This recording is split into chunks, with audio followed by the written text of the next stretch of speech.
This is a quick and easy guide for our Magistrate Jinhsi. In this video, I'll simplify her kit, showcase her best teams, weapons, and echoes. Also, if you're still wondering if you should pull for her, one of her passives allows her to completely skip the Concerto intro-outro mechanic, and if you pull a certain redhead, you'll be very pleased to see how they synergize with each other. You won't want to miss that. Jinhsi is a 5-star Broadblade user who was our first dedicated Spectrum main DPS in the game. She has a similar playstyle to Encore of switching between combat states to do combos. To begin, her basic attack pattern is a 4-hit string, her heavy attack consumes stamina to do a charge attack, and she has a plunge attack, all dealing spectral damage. Her forte circuit is an incandescence bar that has a limit of 50 stacks. She will get a stack whenever a nearby character or character in the same team deals damage, once every 3 seconds on a per element basis. When she uses her 4th basic attack or intro skill, her resonant skill will let her enter an enhanced state called Incarnation, where she can float in midair and dodge infinitely. Her resonant skill cooldown resets and she replaces all her attacks with enhanced attacks, and at this point all her basic attacks now scale with resonant skill damage. After doing 4 basic attacks again, she enters another enhanced state, Ordination Glow. This state resets her resonant skill cooldown again. In this final enhanced state, when she uses her resonant skill, it will consume all incandescent stacks to deal damage according to how many stacks were built up. Mind you, each stack of incandescence has an additional damage multiplier of 44.54% per stack, so think about how much damage her last resonant skill cast will do at max stacks. Her Resonance Liberation is her summoning Gyarados to deal Hyper Beam and deal big damages in an area in front of her, which has higher multipliers than Havoc Rover's Resonance Liberation. Her intro skill deals damage to the currently targeted enemy, and her outro skill reduces her teammates' base incandescent stacking cooldown to just 1 second per element instead of 3 seconds, lasting for 20 seconds. What makes her insane is that she's able to bypass filling up her Concerto gauge and just get a free outro skill after casting her final enhanced skill, and this can be done once every 25 seconds. She skips the whole Concerto mechanic, letting her be so versatile as a burst DPS because of how frequently she can cast her outro skill. Now let's dumb down her kit and talk about how to actually use her in her burst rotations. She has 2 bread and butter rotations.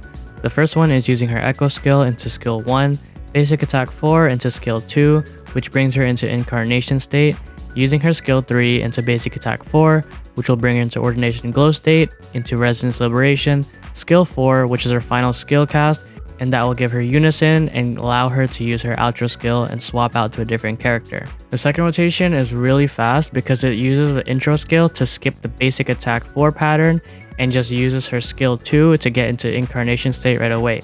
So it's as follows: intro skill into Echo skill, skill 2 which brings us into Incarnation state, skill 3 into basic attack 4 which brings her into Ordination Glow state, into Resonance Liberation, into skill 4 which gives her Unison to use her outro skill and swap into another character. Obviously you'd want to use her second rotation since it skips her doing her first skill and 4 basic attacks and jumps straight into her Incarnation state like I said previously. When leveling up her skills, it will be as follows: prioritize her Forte Circuit as this will be most of her damage, followed by her Resonance Liberation, her Resonance skill, and basic attack and intro are recommended after leveling up her inherent skills and attribute bonuses. And building her is obviously a 5-piece 43311 Celestial Light set. Be sure to wait and farm for her new 4-cost signature Echo Jue, as this Echo is way better than Morning IX.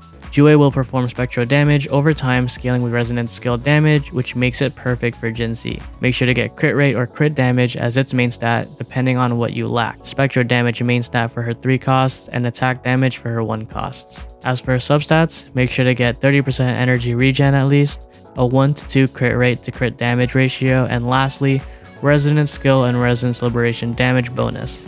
Jinhsi's best in-slot weapon will obviously be her new signature weapon, Ages of Harvest. And the next best thing is Gion's Verdant Summer, being only 13.2% worse, followed by the Lustrous Razor, 5-star standard weapon, being 18.1% worse, and lastly the Helios Cleaver. Another alternative is using the Battle Pass Broadblade, since that gives crit rate, which is a really good main stat for her. Now let's talk about her team comp. I mentioned before that her incandescent stacks can be built up by both herself and party members, and if you pair her up with teammates that deal coordinated off-field attacks, she will gain 2 stacks of incandescence instead of 1, when dealing damage. So these are the best teammates to build her stacks the fastest. Yinlin is the best sub DPS for Jinhsi when building stacks against multiple enemies. Her AoE coordinated attacks match the cooldown of stacking incandescents, and her Concerto energy recharge is really fast for a quick swap team. Murtefi is the best sub DPS option when it comes to single target situations such as the hologram bosses. Fully charging his Concerto using intro skill, basic attack, and enhanced skill makes his on-field rotation super quick. Murtefi is recommended if you have S4 as it reduces the downtime of his coordinated attacks. The best free-to-play option, if you don't have the other two, is Yuan Wu. His role is to swap in, put his electric pillar down with his resonance skill, and swap out. Although this is the fastest rotation and allows for stacking incandescents in the background, he lacks in filling his Concerto gauge fast because of such a short on-field time, so he won't be able to use the Moonlit Cloud set to buff Jinhsi.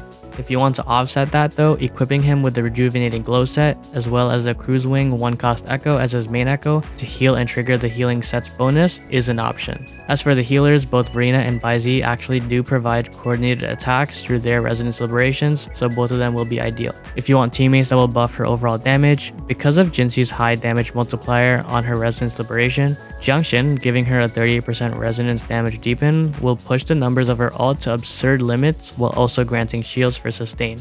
And the last teammate you can pair her up with is Tao Chi. Since almost 80% of Jinhsi's kit revolves around her resonance skill damage, Tao Chi's 38% skill damage deepen will perfectly complement her kit. And finally, going into whale territory, her sequences are on the screen now. Her S3 and S6 give her a good 20% extra damage, while her S4 gives her more of supportive capabilities. Overall, she's a very good resonator, will be the top Spectral unit for a while, since the only other contender is Spectral Rover. Good luck on your summons, and make sure to like and subscribe to win your 50/50s.